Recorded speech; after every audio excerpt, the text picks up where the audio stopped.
Welcome to the VET S.O.S podcast. Remember, don't drown in the sea of transition. Grab the VET S.O.S Lifeline. Today, we're sitting down with Michael D'Angelo, founder of the Rapid Fire Comedy Tour. Looking forward to hearing more about his organization, the work he's doing to support our veteran community through his work. He's over there playing chess while I'm over here playing checkers. I'm here with my brother Keith. How you doing today? You threw me chess and checkers. We talking about like we got Michael here, man. Like I feel like we're bringing an F-35 to my paper airplane joke game here. So no, I'm excited for the episode, man. This is gonna be great. It's always good to be here. How are you doing, Sean? I haven't asked you that in a while. I really don't care. I am doing well. I am doing well. It's one of those funny things. I went to a retreat and I told somebody asked me how I was doing. I said I'm good, and they're like, good. That's it. That's all it's good. I'm like, you don't understand. For 30 years, I've been fine. Now I'm good. Yeah. It's like I'm moving up the scale here. Yep. Give me time. I'm not going to be great overnight. So, but I'm doing well, man. I'm in a good place and really enjoying it. So, but hey, it's not about you and I. Today, we actually got somebody with some comedic chops that is going to be on here, and so people don't have to listen to our dad jokes. All right, so we're going to jump right in. We got Michael D'Angelo. He is a Las Vegas-born comedian who left high school his junior year to join the Marine Corps to escape the war back home. The Corps saved his life, and when he got out, his buddies pushed him into stand-up comedy. He started performing in 2013, cut his teeth in the Vegas scene, and later moved to L.A. to sharpen his craft. In 2018, he launched the Rapid Fire Comedy Tour, a 501c3 that brings live comedy to military and first responder communities. His mission for 2026 is to expand the tour's reach, more bases, more shows, more morale. How you doing today, Michael? I'm doing great, man. Thank you for having me, Sean. Nice to meet you, Keith. I appreciate you guys letting me come on this morning. Oh man, excited to have you on here. And when you and I talked, this is one of those areas that really excites me because I believe humor heals. And I think that the more we can laugh, that the more we can all just live a better life and live in a better world. So I'm really interested to hear more about what you got going on, what you're trying to do. And before that, let's start with your transition. How did your transition out of the Marine Corps go? Oh, it was scary, man. It was really scary. It was a time in my life where I had to like really pivot and I found comedy luckily. But in 2013, I started having some back problems, and at first it was, hey, I'm sore, something's up my back, maybe I'm overdoing it. And the first advice I got was like bed rest, just relax, trust in doctors. They're like, hey, go lay it down for 2 days. And it got way worse. And the sciatica and I started walking with a limp, having muscle spasms. I wake up in the morning, couldn't get out of bed. And I went from being like this extremely laborious person to like scared and depressed. Like, well, what now? What do I do now? And around that time, I had kind of a bad taste in my mouth for some of the leadership in my unit. And they were like, well, we can give you a new job or you can get out. And I was like, I'm done. I'm out. And they medically separated me. And I went to like deep depression because I couldn't be the laborious guy that I was. And I got really scared, and I was like, well, what am I supposed to do? Like I'm gonna have to get a white collar job. And I wasn't good at like talking in front of people. I was like, I'm gonna have to get into sales. I don't know how to talk to like people. I could talk to Marines, but I can't, I don't know how to do any of that. And I had this moment where I started thinking about like, maybe I could like force myself into an environment where I'm forced to speak in front of people. And I've always been like kind of writing jokes and stories and stuff from a young age.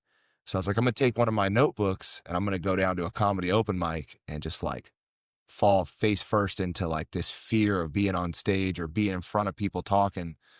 And it was incredible. In fact, I went to this open mic, and it was at a little dive bar in Vegas called Meathead. It's a little Detroit Lions bar. It's not there anymore.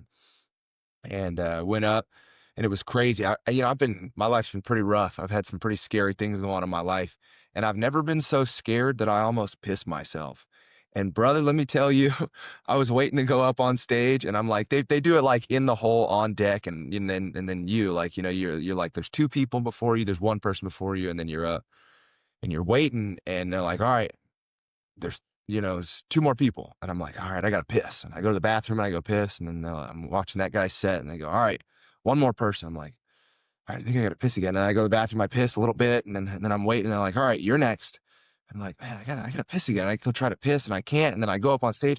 And as I'm like getting on stage and I start talking, I didn't like piss my pants full out, right? But I can feel myself pissing in my pants. I'm like, am I like, did I just lose bowel control? What kind of fucking adrenaline dump is this?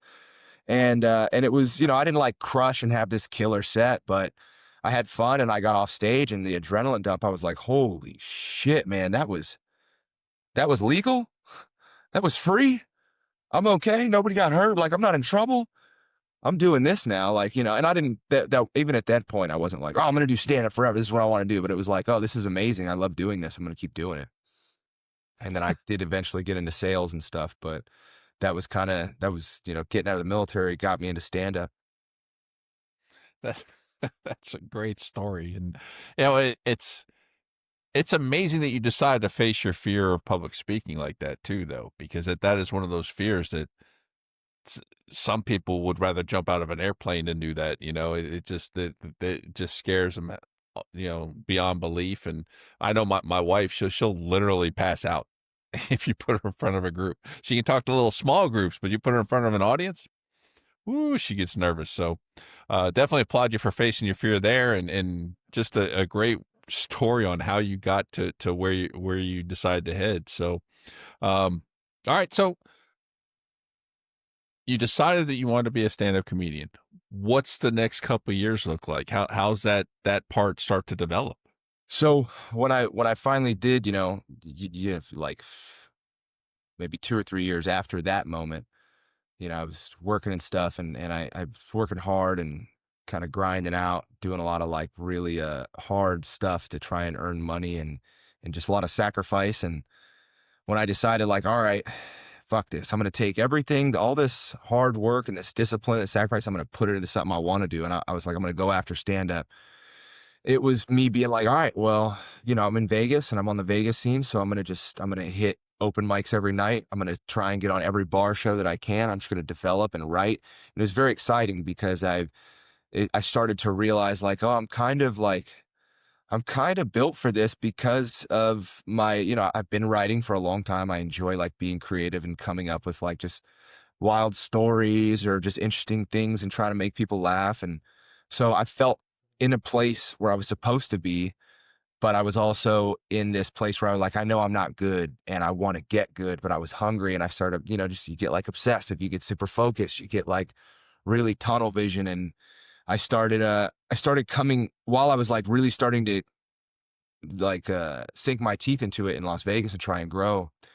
I started coming to LA once a week to take classes. I took like some stand-up classes from a guy out here in LA, and it was helping me understand like structure and joke write, just like not how to do it, but like a way to do it. So it gave me like more insight and more tools in the toolbox. And eventually, this is pretty wild. A friend of mine one day was like, "Oh, you're going to LA this week? I have a show on Wednesday in LA. Like, maybe you can give me a ride out." I was like, "Well, I have a class on Tuesday, and I just like come home, but we can stay over if you give me a spot on the show. We'll just sleep in my car." And he's like, "All right, I'm down." So we drove out. I had class, and then we slept in my car that night. And the next night, we go to this like little like it's literally a like an underground show, but it's like above a Hooters. Like it's like this little hole in the wall independent show, but it's above a Hooters on Hollywood Boulevard. And I do a set, and this guy does a set, and it's like it's cool because the guy who's running the room, this guy named Stephen Holloman, it's right on Hollywood Boulevard. So they got like a little street team. They're barking people in off the street and they're bringing them up to this room. And I'm seeing this, and I come from like this dive bar scene in Vegas, and it's smoky. The bar people aren't really there for comedy. It's crazy. It's chaos. And I'm just like, I see this room and I'm like, oh shit, like this is special. Like what he's got going on is cool. And I told him, I was like, hey man, I'm in LA for classes on Tuesdays. I'll stay over a day and I'll come help you with the show. Like I'll bark, I'll help you seat the room, whatever. I would love to just help for some stage time. And he goes, all right, man, I'll see you next week.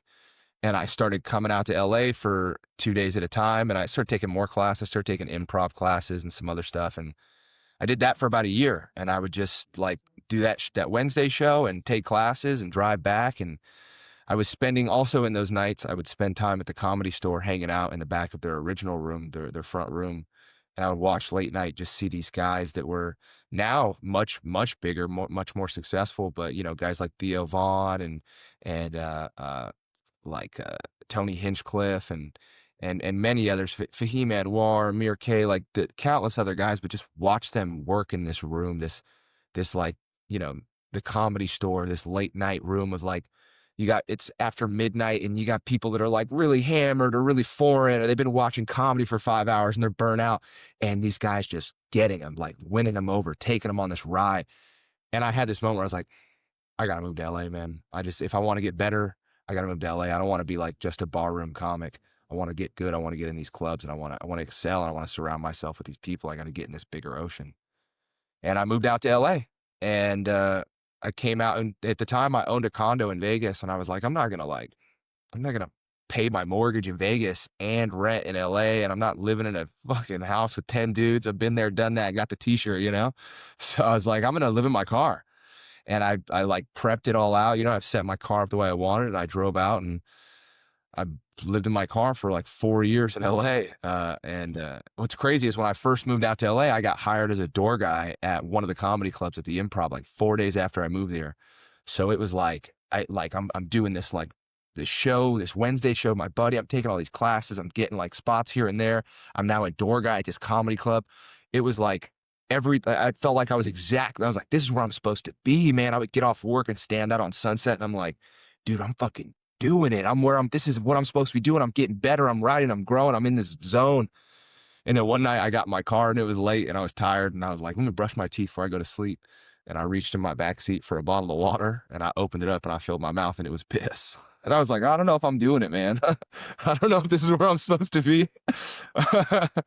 It was crazy, surprising, you know. It's like when you go to take a sip of Coke, but it's Sprite, but it's piss. Oh, I would think it's a little different than that, but okay. yeah. And then like kind of to continue on, you know, I don't know if you want to get into the organization now, but that's kind of when I moved to LA, that's how I started this organization. If you want me to get into that. Oh yeah, let's jump into Have at it. the nonprofit. So when I got out here, you know, I was still growing at comedy. I'd only been doing comedy 4 years and I was like a barroom comic and I'd gotten really good at barrooms, you know, the Vegas scene. I was doing well there. But I come out to LA and it's just a different caliber. One, it's, you know, it's a little bit, there's, you know, call it safe spacey and all that, you know, it's a little more liberal out here and things like that. But even the liberal crowds and the liberal audiences can appreciate, you know, my style of comedy. And even then I'm not like, I'm not liberal, Democrat, Republican, none of that. I don't get involved in politics at all. But you can still have good sets and have a good time out here. People are like, oh, that LA crowd, they're too soft. That's bullshit. Those are people that are, you know, they're just not very good anyways, you know, or they have a chip on their shoulder. But that being said, I came out and because I was still new and I was rough around the edges and I was, you know, this Marine barroom comic, I just wasn't getting a lot of stage time. And I kind of panicked. I was like, shit, man, I came out here to develop, but I'm not getting booked. Like, what do I do, man? I gotta figure out, all right, who does like me? Who is my audience? What should I try and perform for? And I realized that a lot of my buddies in the Marine Corps are the ones that told me like, man, you should become a comic, dude. You're like wasting your life if you don't become a comic one day. So I was like, all right, I'm in SoCal. I'm going to reach out to Marine Corps units. And I sent 400 letters out really to units all over the country, but mainly targeting Southern California. I was like, yo, I'm a Marine. I'm a comic. I'll come perform for you guys anytime, any place for free. And I started getting emails back and guys started hitting me back. And I did my first one, Cinco de Mayo, 2018 down on Pendleton.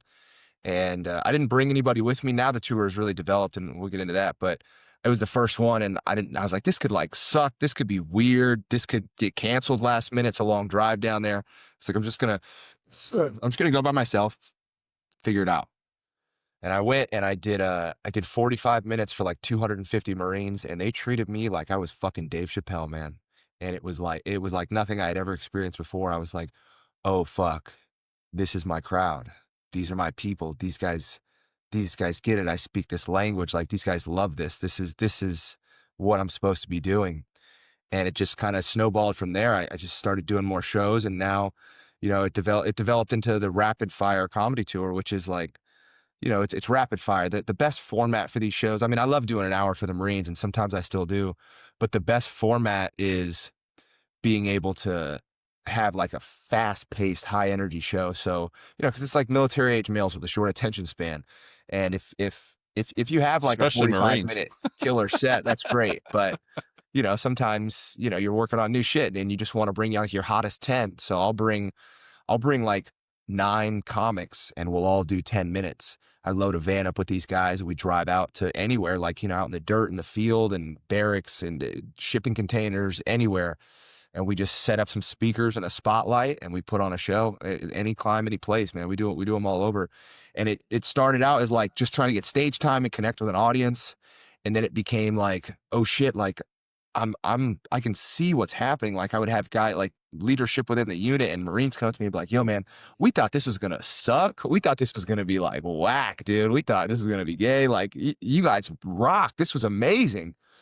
And seeing like just the troop welfare, man, like just seeing guys be happy, showing up out in the field, like they're doing a big training exercise and it's their last night, and like feeling like guys are just like, they're just fucking like, it's, oh my God, they've been in the field for 2 weeks. They're dirty. They're tired. They're hungry. They're pissed off.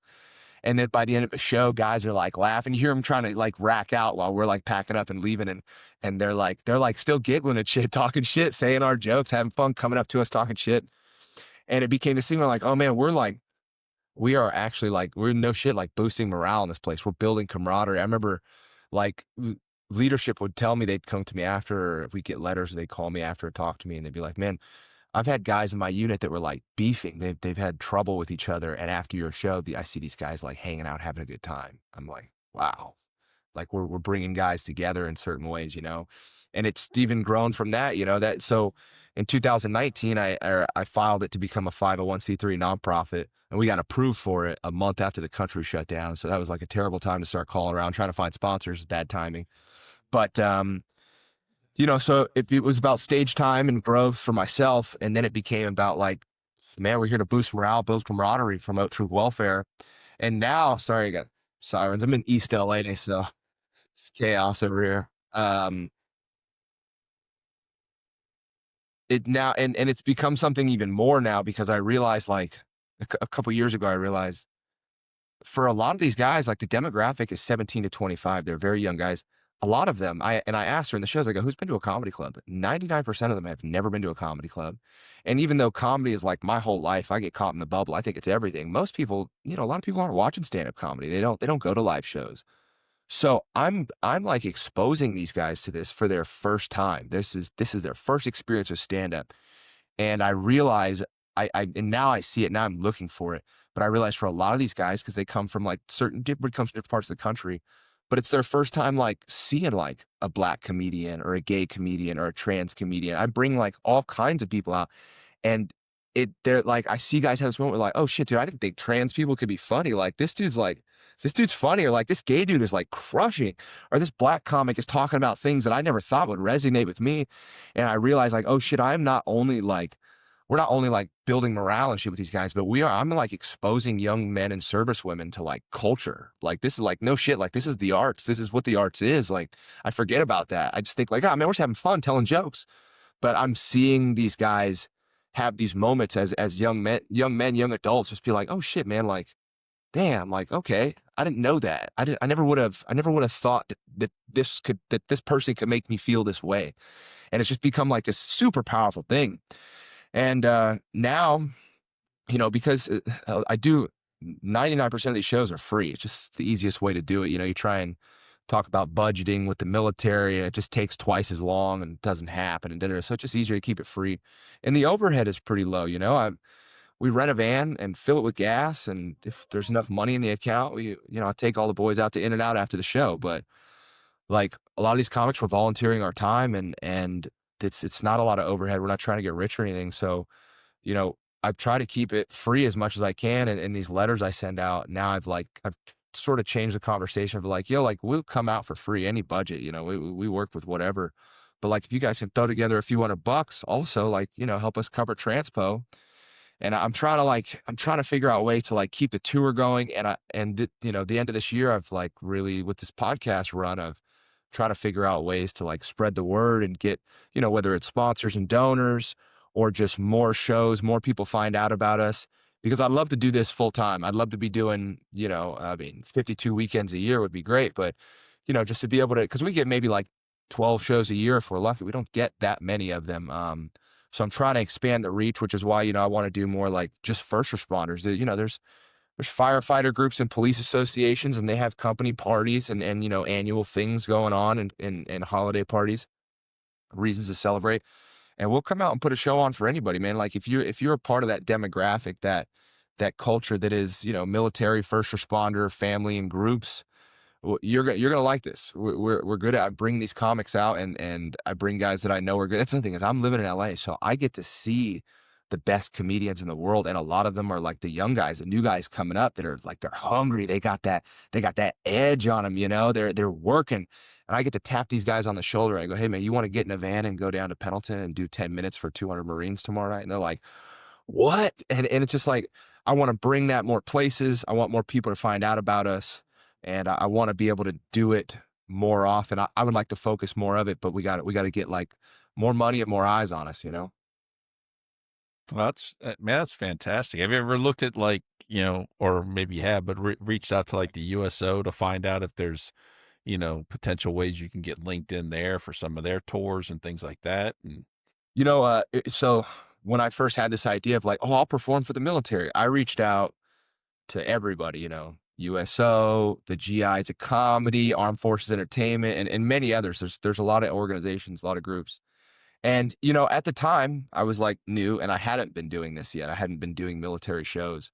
And I was met with a lot of like, oh yeah, and we're not looking, but well, thanks for reaching out, sort of thing. And a lot of those groups they have their good old boys club. It happens, you get something together and you got your guys you work with. That's like the model. You want to feed your boys. But the big organization like USO Tour, a lot of that, they're looking for like, they're looking for like big names and things like that, and it's just kind of harder to get in touch with a decision maker. It's just someone that's like, all right, yeah, let's give this no name guy a shot, or let's bring him on, especially when I had no experience doing military shows in the past.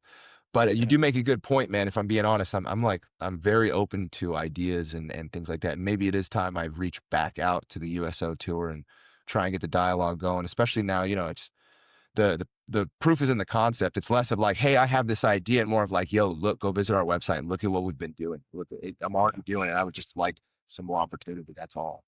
Here's my track record. Yeah, and I would even look at some of the professional conferences that go on, like the military influencer conference. They have a comedy night. Sorry, say that again. My speakers are a little low. The military influencer conference happens every year.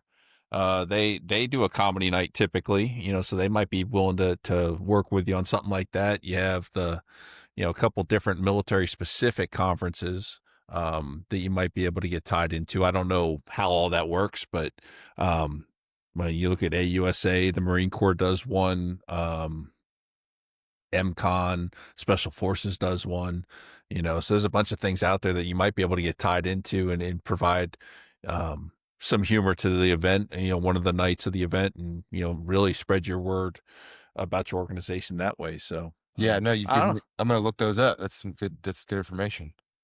What do you think, Keith? Quite the journey.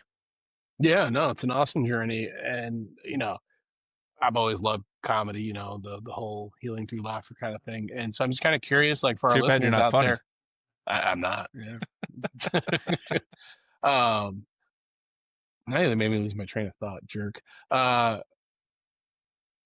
So for our listeners out there, like, if they come to one of your shows, or you're lucky enough for you to come where they're at, is it, I guess the question, where I'm kind of going, sorry, I'm all over the place because Sean's a jerk, but, our humor, first responder, military, that whole world tends to be pretty, dark gallows style humor. Is that kind of what you guys dabble in, and if so, like, how do you find that fine line of, well, where is that line? Like, I don't cross that one line. Like when you're writing your material, like what sorts of things do you keep in mind and consider? Well, that's a really good question, and there is, like you said, there is a line, and there absolutely is a line, and that's kind of what makes comedy what it is like the whole time everybody's kind of aware of the line, and like how and not necessarily like you're trying to, say crazy things because you want to, like, I want to cross the line, but there's a line in everything, and all different types of subjects and aspects of life. But, you know, the best way to think about it is, in the beginning, when you start comedy, you're trying to figure out how to dance on that line. And now that I've been doing it for so long, it's less of like a dance and more of like it's less of me trying to figure out, oh, can I get close to it? And I don't even think about it anymore. I just been doing it for so long. I have so much material, and I have such a, I don't know, like a confidence in what I'm doing, that I never worry anymore. Really, any room I go up in, like, oh no, am I gonna say? And the comics that I bring too, I watch all their sets. I know all of them. A lot of them are my buddies, and I never worry like, oh, are they gonna say it?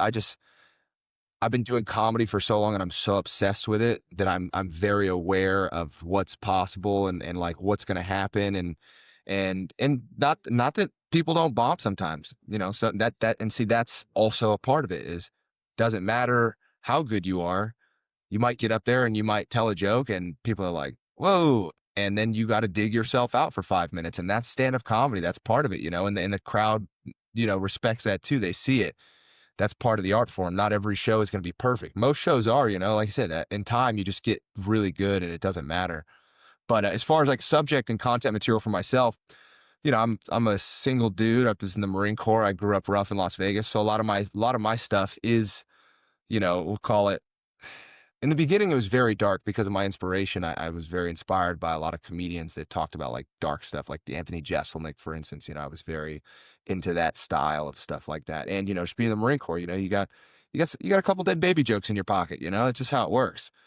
But for the most part, my stuff is like, it's stories about, relationships, and stories about being in the Marine Corps, and hypocritical things in life, like how come this is like this, but then on the other side it's also like this. These people be like this, but then these people be like this. You gotta, I think one of the smartest things you can do in comedy is not to pick a side on anything. Trying to be like, oh, I'm like this, I'm with this group. It's no, you got to be able to poke fun at both sides. And the audience appreciates that, and they respect it, and they admire that in an artist and a performer, for you to be able to express and get them to laugh about things that they're like, oh shit, I am on that. Like, the audience is like, someone's in the audience is like, I am on this side. I'm firmly with these people. But also like, I see what you did, and yeah, you know what? Yeah, you did. Yeah, that's actually fucking funny. Like, I see what you did. I see what you did, and it's, I cover all kinds of stuff. One thing that happens when I do these shows a lot of time is, in the beginning, when I first started doing them, I would tell units, they would hit me up for a show, and, we'd be like, all right, how many bodies, indoor, outdoor, where you at, what gate you want us to come through, et cetera, all the info. And like, by the way, like, is there anything you don't want us to talk about? Like, I get it. Maybe there's a suicide in the unit, man. Yeah, maybe there's something going on. I absolutely, like, we're funny enough that, like, you can put some sensors on us and we're still gonna be able to do our thing. But what would happen with that is that kind of opens the door to censorship in general. And it's a slippery slope because, for instance, we had a show one time in Bridgeport, Mountain Warfare Training Center. We drove up there, like 10 hours up there with a van full of comics. And I asked them before I went, I was like, this is early on, before I was aware of like what's going, before I knew what I knew. And I was like, is there anything you guys don't want us to talk about? And they were like, yeah, don't make fun of the Marine Corps. Don't talk bad on the Marine Corps. And don't talk about female Marines. We got some stuff in our unit right now where female Marines have been like being made fun of. We were like, oh yeah, absolutely, that's easy. And we're doing this show, and it's probably to this day one of the hottest crowds we've ever had. These guys are on fire, electric. It's probably like the third or fourth show we ever did, maybe like the fourth or fifth. And it's just we're just crushing. It was a hell of a show. We got to Bridgeport, and it was outdoor at first, and there was like, I want to say like 500 Marines out in this field, and it started raining on us, this damn like ice rain. And we ended up like crowding, guys started peeling off to the barracks, and we crowded like 100 guys into a shipping container. We're doing it in there. And then the captain comes up and he's like, hey, we locked down the theater, come to the theater. So we end up like getting everybody back together. We end up with like 200 guys, 250 people in this theater. And it was just crushing. We're just destroying. This crowd they're on fire. And I'm out in the hallway with my buddy, and we're geeking out. And we're like, dude, this is nuts. This is so, oh my God, oh my God. And this lieutenant colonel walks up on me and he goes, "I thought we told you not to talk about female Marines." And I was, or no, he goes, I thought we told you not to talk about women. And I was like, "Well, sir, I could show you the email I got. It said, don't say anything about female Marines, and nobody has said anything about that. We're good." And he goes, "I don't care. Shut it down." Cause like, someone made a joke about like a chick in a relationship, told a story or something like that. And I had to walk, like, I still had one comic left to go. My second to last guy was up, and I went up there, and after his set, I was like, "Sorry guys, we got to go. They tell us that, we're not welcome here. We're talking about things we're not allowed to talk about." And we started packing up right there. And this lieutenant colonel comes in and starts preaching to these guys. He's like, "Would you talk this way in front of your mothers, in front of your daughters and your girlfriends?" And all these Marines are they're like, "What the fuck is this guy talking about? Like, what is going on? Like, what is happening?" And he's just like, on his high horse, he thinks he's doing the right thing or whatever. And we pack up. I'm not staying around for this guy to like badger me in front of these guys. I'm like, I'm not in the Marine Corps anymore, dude. I'm out of here. So we pack up, we go to the band, and I stand outside the auditorium, and these Marines come out, and every Marine shakes my hand. And they're like, "Yo, that guy, man, that you guys rock, dude. That was awesome. You didn't do anything wrong, dude. This was awesome." Even the guy that brought us out, like the first time brought us out, he's like, "You're fine, dude. You didn't do anything wrong. That guy's got something up his ass. Like you're fine." But you know, I've had to learn since then. Now when units hit me up, I let them know. I go, "Hey, like just a heads up. When we come out, we talk about everything. We talk about sex, race, gender, politics, religion, violence, drugs, and many other subjects considered inflammatory. But this is a comedy show, and we're professionals. And we're very good at what we do. We're not here to upset people. We're not here to trigger people. We're not public commentators. We're not assholes. But if you think that's going to be an issue, maybe have a magic show come out." And every once in a Bring while, out a mime. I'll get a unit that's like, "Oh, thanks for letting us know, man. Yeah, we do have some leadership that's a little times are weird around our unit, so thanks for the heads up." But 99% of units are like, "No, man, we promote independent thinking, and our young men are, they're smart. They're not. They could tell the difference between satire and shit like that. We'd love to have you out." So that's the content wise. That's kind of how that all works. But now That's as I try to reach out to bigger groups and associations, and what's interesting when you start working with like MCCS or these organizations that are responsible for like services on base, they definitely that becomes a big part of the conversation. Who are you? What do you talk about? What exactly? And I've had to figure out that conversation in a way that lets them know, like, yeah, like it's stand-up comedy, and I'm gonna talk, we talk. This isn't a children's show, I'm an adult talking to adults and service members, people with like the gnarliest senses of humor. And I've had to like figure out that conversation to where like I can still get shows, because a lot of those MCCS shows, they pay really well. mm, And it's like, you got to be able to, convey to them that everything's going to be okay. And once you get out there and you do the show, and that's the thing, once I do those shows, someone books me to come out, and they're like, "Hey, you're not gonna like say this and that." You're like, "No, man, it's fine. I'm gonna be all right." And then after the show, they go, "That was great. I'm sorry that we like worried about this." You're like, "You're amazing, and everything's fine." And you're like, "Yeah, I know what I'm doing. I got it." that's awesome. Well, Michael, we are unfortunately at overtime even, but no, it's been great hearing from you and everything. And I do want to ask, well, I guess two more questions before we go. Why are you laughing, Sean? Anyway, one to the young troop out there that's, yeah, like that just wants to get into this industry because I was a professional musician for many years, and I know how dog eat dog the industry can be, that kind of thing. What advice would you give to the young troop coming up, possibly looking to break into your area of the industry? And then two, how can people get in touch with you? Can they reach out and request your shows and things of that nature? Man, if you want to get into stand-up comedy, Reevaluate your life. oh man, I tell you what, man, it's lonely, and it's hard, and it's hard. It's not the game is hard, but also trying to make money doing it is very hard. Um, that being said, though, if you love it, none of that matters. It doesn't matter. So if you are in love with it, and you really like it, and you're doing it, and you realize like, man, I've loved doing this, you'd be fine. And just get after it and just, as far as like notes for comedy, all you can do is just keep getting up, keep writing, keep getting up. That's the only thing you can say to somebody for that. And where to find me? Our website is the best resource, rapidfirecomedytour.org. That's the number one thing you can find all our information on there. Find out about us. You can donate. You can watch some of our videos. We're on YouTube too. We got a little bit of like show stuff from YouTube. But you can find me on Instagram, Rapid Fire Comedy Tours on Instagram. My personal Instagram is Michael V, like the, and then Angelo, and yeah, you can find me online. Reach out to me. Awesome.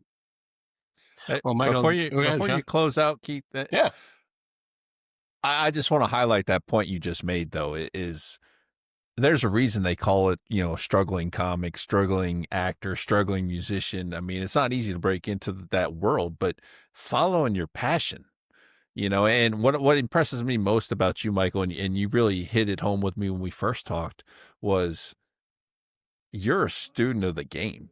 Like, you love comedy and you're learn as much as you can about comedy. And too often in life, we focus on the end result and not the journey to get there. Yeah, you gotta be in love with the process. Right. And any comedian you listen to, most of them tell their stories of their struggles coming up. David Chappelle wasn't an instant success overnight. Kevin Hart was not an overnight success. It's a process to get there. Even, Seinfeld, who had one of the most successful TV shows in history, he paid his dues, and people forget about that piece. So, I applaud you, man, for sharing your story, for sticking to the journey and following your passion. Cause too often I think we're scared to do that and we don't want to put in the work, sometimes once we find out what real work is. But you're doing it, man. Congratulations. Thank you. And thank you guys for taking the time to have me on. I appreciate it. no, absolutely, man. Great stuff. And I'm going to jump in and just tie it into transition. Like, even the advice you gave to that up and coming comic, transition's no different, right? Get up there, do the work you got to do, and you're going to be okay as long as you just keep going. Don't quit. So anyhow, yeah, we're way over time, but no, it was absolutely awesome, Michael, coming on the show. Please, we'd love to have you back on again, and definitely keep an eye out for bigger and better things for you. And on behalf of the entire VET S.O.S family, we thank you, everyone. See, now I'm all tongue tied. I'm sick. I'm blaming it on the flu at this point. Thank you for spending your time with us. I'm not. I should be. Oh, well, even when I'm not sick, I should be heavily medicated. But anyway, it's always great having everyone along for the ride. Don't forget to check out all of our other episodes and keep coming back for more stories, insight, and support from the VET S.O.S show. If you enjoyed this episode, give us a follow, share the show, and tell a friend or two. Toss your battle buddies, fire team, shipmates, wingmen, and that flotation device that they need in transition so no one drowns in the sea of transition. And as always, remember, don't drown in the sea of Don't drown in the sea of transition. Grab the VET S.O.S Lifeline. I'm sick. I'm done. I'm out.